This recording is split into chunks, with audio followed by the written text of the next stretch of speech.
Sarah's alarm buzzed at 6:30 a.m., the same time it had for 3 years. 7 hours of sleep should have been enough, but her body felt like it had been fighting all night. She stared at the ceiling of her cramped Manhattan studio, watching dust motes dance in the grey morning light filtering through her single window. Her laptop sat open on the nightstand, emails already piling up from Seoul headquarters. At 32, Sarah managed international partnerships for a tech company, which meant her circadian rhythm belonged to 3 time zones simultaneously. She reached for her phone, a reflex as automatic as breathing, and scrolled through notifications while her coffee maker gurgled to life. The ritual felt hollow, but she didn't know what else to do with the anxious energy that woke up before she did. Her reflection in the bathroom mirror showed what 3 years of crushing it looked like. Puffy eyes, a soft layer around her midsection that hadn't been there in college, skin that looked tired even after expensive creams. She'd tried every approach the wellness industry sold her: keto, intermittent fasting, CrossFit, hot yoga, meditation apps. Each promised to be the missing piece, but nothing stuck longer than a few weeks. Sarah grabbed her usual breakfast, a protein bar and iced coffee with oat milk. She ate standing up while checking Slack messages, her jaw working mechanically as her mind raced through the day's priorities. The protein bar wrapper promised sustained energy, but she already felt hungry again. On the subway to her midtown office, Sarah noticed something that made her pause. Across from her sat Mrs. Chen, an elderly Korean woman who lived in her building. Mrs. Chen was small and graceful, probably 70, but she had the kind of quiet alertness that Sarah envied. While everyone else on the train looked exhausted or wired on caffeine, Mrs. Chen sat with her eyes closed, hands folded in her lap, breathing slowly and deeply. Sarah had always assumed that staying slim and energetic required constant effort, tracking, measuring, pushing through fatigue. But Mrs. Chen seemed to carry a different kind of discipline, one that looked more like peace than struggle. That evening, Sarah found herself knocking on Mrs. Chen's door with a lame excuse about borrowing salt. Mrs. Chen's apartment was tiny like Sarah's, but felt completely different. The space was uncluttered, with soft lighting and the subtle scent of green tea. On the low kitchen table sat a single ceramic bowl, white with a delicate blue rim, obviously old and cherished. "Come in, dear. You look tired," Mrs. Chen said, already moving toward the kettle. "Sit, I'll make tea." As Mrs. Chen prepared tea with slow, deliberate movements, Sarah found herself relaxing in a way she couldn't remember experiencing in her own apartment. The older woman moved without rush, each gesture purposeful. When she served the tea, it was in small cups that required both hands to hold. "My grandmother gave me this bowl," Mrs. Chen said, noticing Sarah's gaze. "In Seoul, we use small bowls for rice. Not big plates like here. The size teaches portion, but also, presence. You eat what fits, you eat slowly, you pay attention." Sarah looked at the bowl. It was smaller than her usual dinner plates, maybe the size of her cupped hands. Such a simple thing, but something about it felt significant. "I notice you always eating while walking," Mrs. Chen continued gently. "Always rushing. In Korea we say hara hachibu. Wait, that's Japanese. We say jokdangi meogyora. Or eat appropriately. Not until full, but until satisfied. Very different feelings." Walking back to her apartment, Sarah couldn't stop thinking about that bowl. She heated up leftover Chinese takeout and ate it standing at her kitchen counter while scrolling through work emails. The contrast with Mrs. Chen's peaceful tea ritual felt stark. That night, lying in bed with her laptop warming her thighs as she answered messages from Seoul, Sarah wondered what it would feel like to eat a meal sitting down, paying attention to nothing but the food. It seemed almost impossible in her current life, but the image of that small, blue-rimmed bowl stayed with her as she finally closed the laptop at midnight. If you've ever felt tired even after a full night of sleep, or frustrated with diets that don't last, tell us in the comments which part of this story feels familiar. And stay with us for the next chapters. The next morning, Sarah woke up 20 minutes early without her alarm. Her body felt different, still tired, but not the bone-deep exhaustion she'd grown accustomed to. She remembered Mrs. Chen's words about eating while walking and made a small decision. She would eat breakfast sitting down. It felt strange to sit at her tiny kitchen table without her phone or laptop. The protein bar tasted like cardboard and artificial vanilla when she actually paid attention to it. She found herself wondering when she'd stop tasting her food, when eating had become just another task to optimize.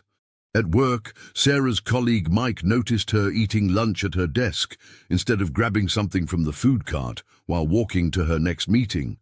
"You sick or something?" he asked, nodding at her untouched sandwich. "You're actually sitting still." Sarah laughed, but the comment stung because it was accurate. When had sitting still while eating become noteworthy? That evening, she knocked on Mrs. Chen's door again, this time with a real question.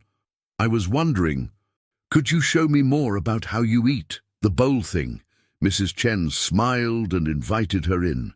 The apartment smelled like ginger and something fermented that wasn't unpleasant. "First rule," Mrs. Chen said, placing the blue-rimmed bowl on the table, "is the bowl decides portion, not your eyes or stomach. In Korea we have banchan, many small dishes, never one big plate piled high." She showed Sarah how to serve rice, filling the small bowl completely but not letting any grains spill over the rim. The portion looked impossibly small compared to Sarah's usual dinner plates. Second rule, chopsticks, not fork. Forces you to eat slowly, take smaller bites. Your stomach has time to tell brain it's satisfied. Sarah tried holding the chopsticks properly, fumbling at first. The awkwardness made her laugh, but it also made eating require attention. She couldn't multitask with chopsticks in one hand and her phone in the other. Third rule, chew until food becomes liquid. We have saying, your stomach has no teeth. In Seoul, my mother counted 30 chews per bite when I was young. As they ate together, Mrs. Chen had prepared simple miso soup and pickled vegetables alongside the rice. Sarah noticed how different the experience felt. The small portions meant she savored each bite. The chopsticks slowed her down. The quiet conversation created a rhythm that felt almost meditative. But the biggest surprise came 20 minutes later. She felt satisfied, not full, not stuffed, not still hungry. Satisfied. It was a feeling she'd forgotten existed. "This is how my grandmother ate every day for 93 years, Mrs. Chen said, cradling the blue-rimmed bowl. She never counted calories, never went to gym. But she was never overweight, never tired after meals. That weekend, Sarah bought her own set of chopsticks and found a small bowl at a Korean market in Queens. It wasn't as beautiful as Mrs. Chen's family heirloom, but it was the right size. She practiced eating simple meals, rice, steamed vegetables, small portions of fish, using only the bowl as her portion guide. Her friend Jessica came over on Sunday and immediately noticed the changes. "Since when do you eat with chopsticks? And why is your food so minimal?" Sarah felt herself getting defensive.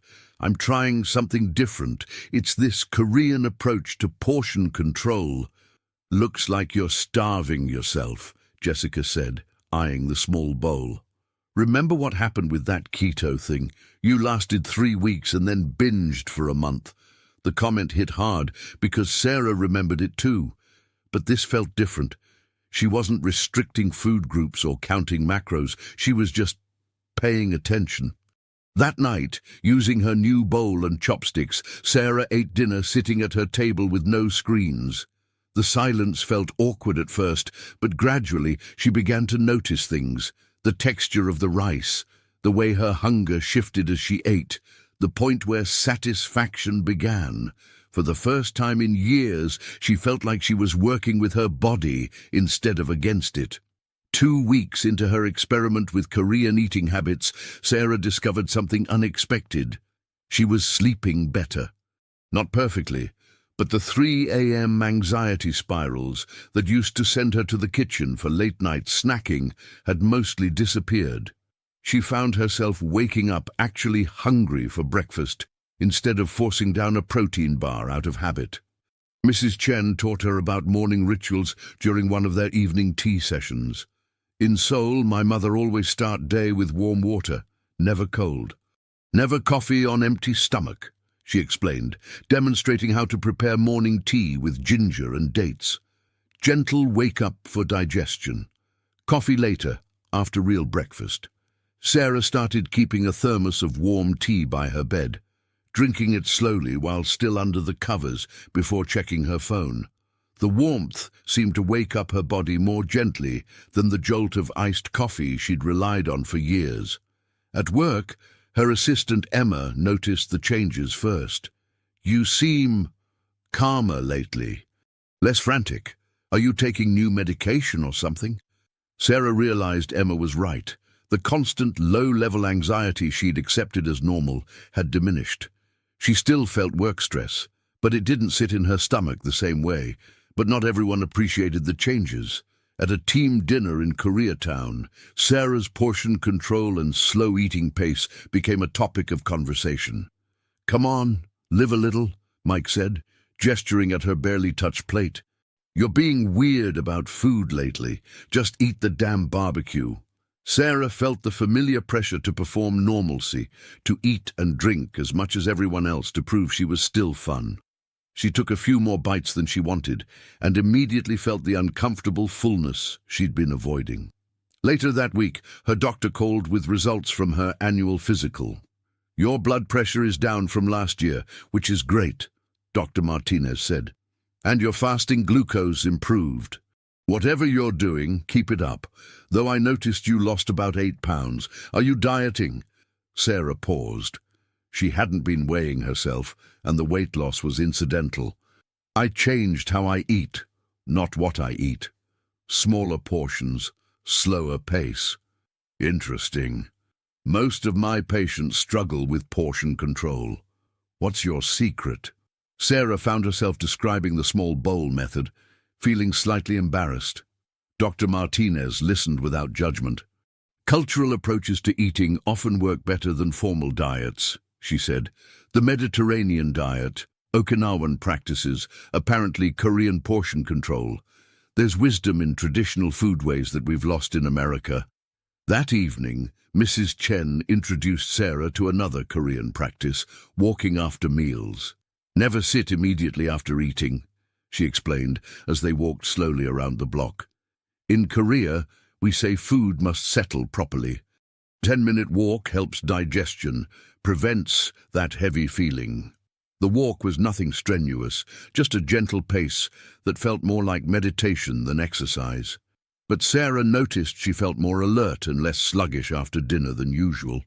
Over the next week, Sarah began incorporating more Korean principles, eating fermented foods like kimchi with meals, having her largest meal at midday instead of dinner, and drinking tea throughout the day instead of multiple cups of coffee. Her sleep improved further.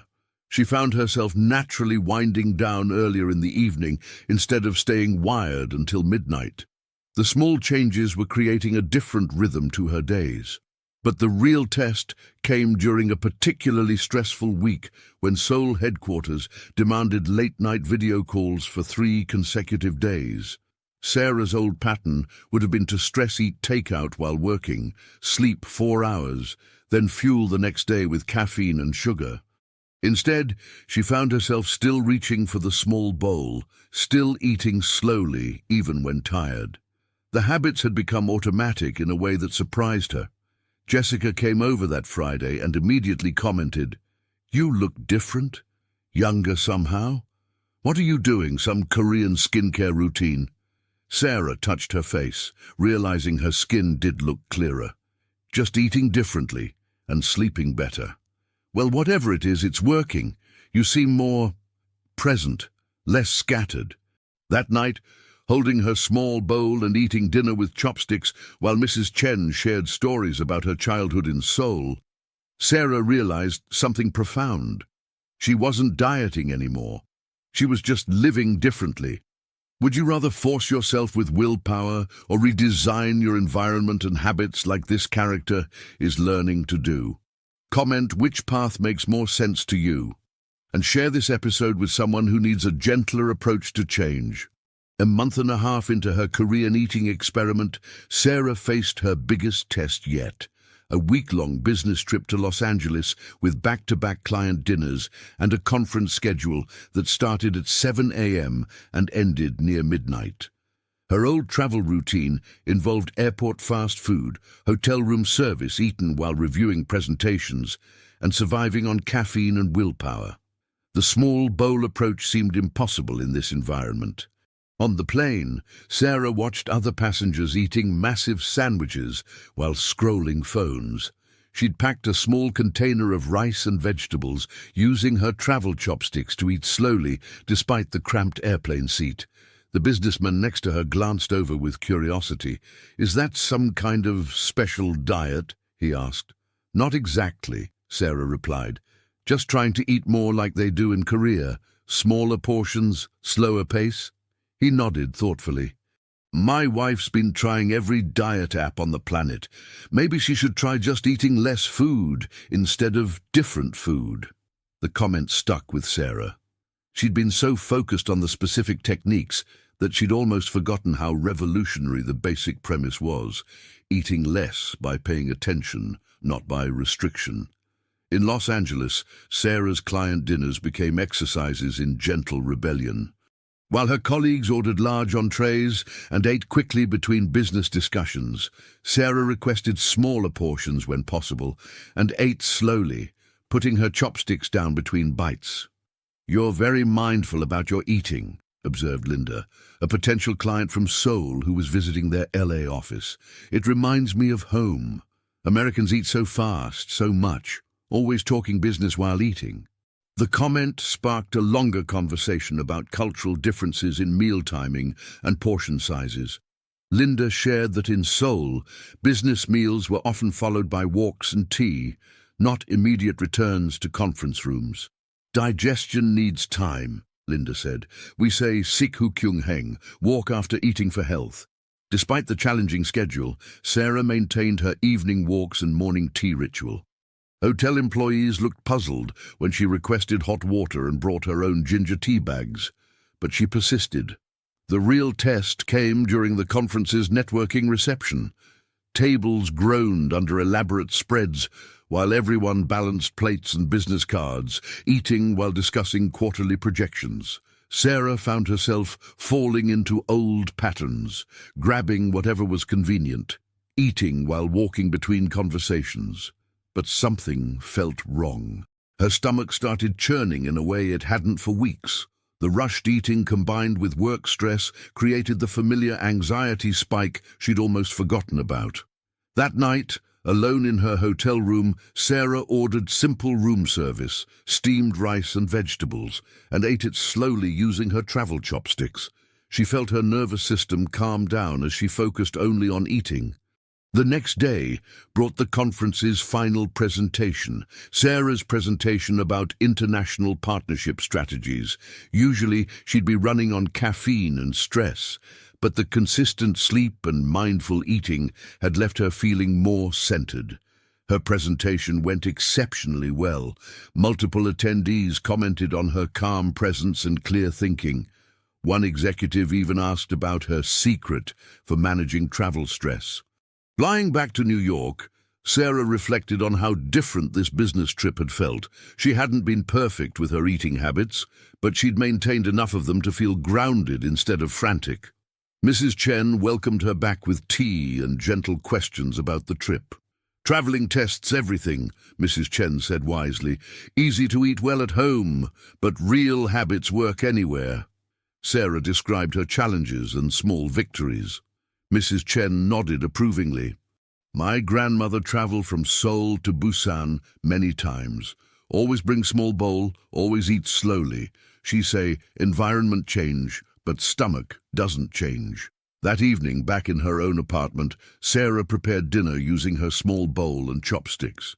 The familiar ritual felt like coming home to herself in a way that surprised her with its intensity. She realized that somewhere during the past 6 weeks, these hadn't become just eating techniques. They'd become part of her identity. She was someone who ate slowly, who paid attention, who honored her body's signals. The shift felt more profound than any diet she'd tried. Instead of fighting her appetite, she'd learned to listen to it. 8 weeks into her transformation, Sarah stood in her kitchen, holding Mrs. Chen's blue-rimmed bowl. The older woman had insisted she borrow it for a few days while her grandmother's bowl was being repaired after a clumsy dishwashing accident. As she served herself rice, something profound clicked into place. This wasn't about portion control. This wasn't about weight loss. This was about completely redefining her relationship with hunger, satisfaction, and self-care. The realization hit her during lunch at work, when Mike made his usual comment about her tiny portions. "I still don't get how you're not starving," he said, unwrapping his massive sandwich. "I'd be hangry all day eating rabbit food like that." Sarah looked down at her small bowl of rice, vegetables, and a modest portion of salmon. She felt satisfied, energized, and calm. Mike, despite eating 3 times as much, was already complaining about feeling tired and reaching for his 3rd coffee of the day. "I think we've confused full with satisfied," Sarah said quietly. "I'm not eating less food because I'm dieting. I'm eating the right amount of food because I can finally tell what the right amount is." That evening, she called her sister Emma in Portland to share her revelation. "You know what's weird?" Sarah said, cradling Mrs. Chen's borrowed bowl while sipping tea. "I spent 3 years trying to control my eating with apps and rules and meal plans. But I never learned to actually feel when I was hungry versus when I was anxious, or when I was satisfied versus when I was stuffed." "That's actually huge," Emma replied. "Remember when you did that keto thing? You were so obsessed with staying under 20 carbs that you stopped listening to your body entirely." Sarah nodded, remembering how she'd ignored genuine hunger because she'd hit her macro targets, or overeaten because something was keto-friendly.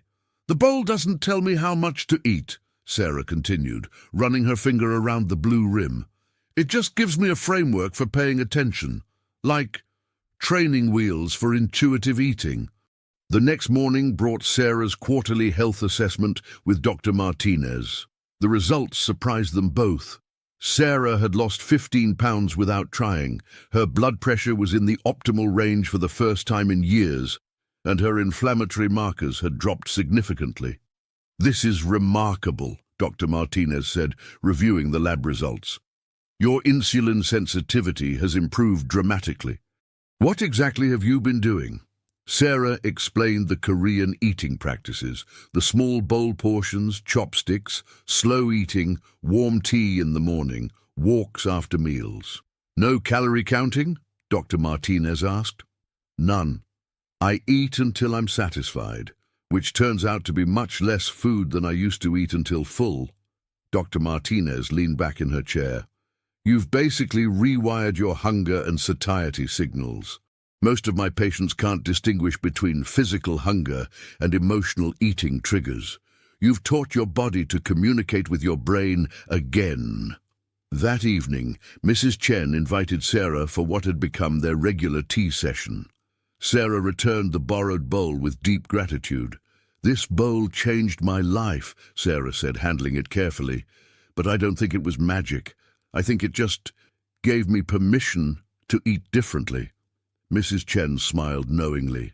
"In Korea we don't think bowl is magic, but we think eating with attention is powerful. When you pay attention to food, you pay attention to body. When you pay attention to body, you pay attention to life." "I used to think discipline meant forcing myself to eat less," Sarah continued. "But real discipline was learning to eat enough. Not too much, not too little, just enough." "Ah," Mrs. Chen said, nodding. "You found Zhongliang. Right amount. Not American, more is better, or diet, less is better. Just right amount for Sarah's body, Sarah's life." That night, Sarah sat in her apartment eating dinner from her own small bowl. The transformation felt complete, but not in the way she'd expected when she first started dieting years ago. She wasn't thinner because she'd conquered her appetite. She was healthier because she'd learned to trust it. The difference felt revolutionary. 6 months later, Sarah stood in her kitchen preparing breakfast while her sister Emma visited from Portland. Emma watched with fascination as Sarah went through her morning routine. Warm ginger tea upon waking, rice and vegetables served in the small ceramic bowl she'd bought to replace Mrs. Chen's family heirloom, chopsticks creating a natural rhythm of small bites and mindful pauses. "It's so different watching you eat now," Emma said. "You look peaceful, like you're actually enjoying food instead of fighting with it." Sarah smiled, remembering how foreign this routine had felt in the beginning. Now it was simply how she lived. The changes had rippled through every aspect of her life. Her work performance had improved as her energy became more stable throughout the day. Her skin was clearer. Dr. Martinez explained that reduced inflammation often showed up externally. Most importantly, the constant mental chatter about food had quieted to almost nothing. "I ran into Jessica last week," Emma continued. "She said you've been weird about food for months now. She seemed kind of jealous, like she couldn't understand why your approach was working when hers weren't." Sarah nodded. Jessica had gone through 2 more diet attempts since Sarah started eating Korean style, each involving complicated apps, expensive supplements, and eventual frustration. "She keeps asking for my secret," Sarah said, slowly savoring a bite of fermented vegetables. "But when I explain the bowl method and eating slowly, she says it's too simple. She wants something more dramatic. Americans love complexity." Mrs. Chen's voice echoed in Sarah's memory. The elderly woman had moved back to Seoul to be closer to family 2 months ago, but her gentle wisdom continued influencing Sarah's choices. That afternoon, Sarah met her colleague Mike for coffee. He'd been struggling with stress eating and asked for advice about her transformation. "Look, I'll try the bowl thing," Mike said, stirring his 3rd sugar packet into his latte. "But what about when you're really stressed? What about emotional eating? What about late-night cravings?" Sarah considered the question carefully. "The weird thing is, when you eat slowly and pay attention during normal meals, the crazy stress eating happens less. It's like, when my body trusts that it'll be fed properly, it stops panicking and demanding emergency calories." Mike looked skeptical. "That sounds too easy." "It's simple, not easy," Sarah corrected. "It took me weeks to learn to eat slowly, months to trust that small portions would actually satisfy me. I had to completely relearn what hungry and full felt like." That evening, Sarah prepared dinner for a date, her first in months. David was a graphic designer she'd met at a conference, someone who appreciated her calm presence without knowing its origin story. As she served dinner in 2 small bowls, she felt a moment of anxiety. Would he think the portions were too small? Would he judge her chopsticks and slow eating pace? But David followed her lead naturally, commenting on how beautifully presented the simple meal looked.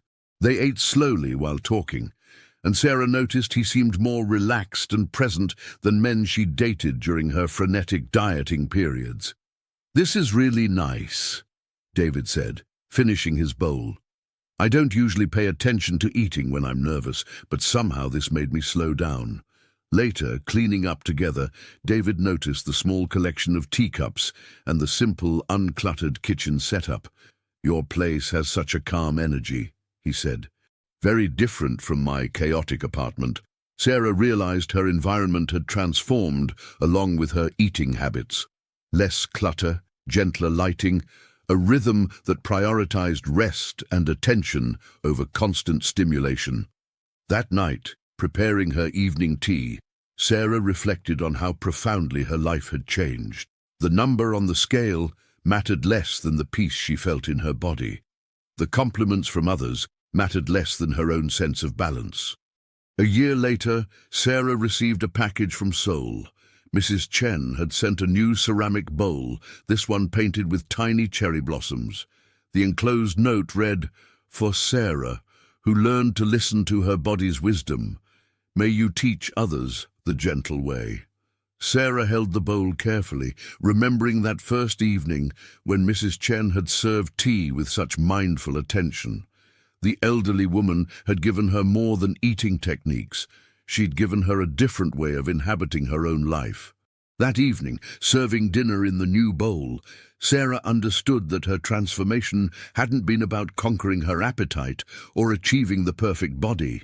It had been about coming home to herself, one mindful bite at a time. The bowl sat on her table, simple and beautiful, holding just enough. If this story reminded you that real transformation comes from small habits repeated over time, not from overnight fixes, subscribe to the channel, tell us which country you watch from, and invite someone to start this journey with you in the next story.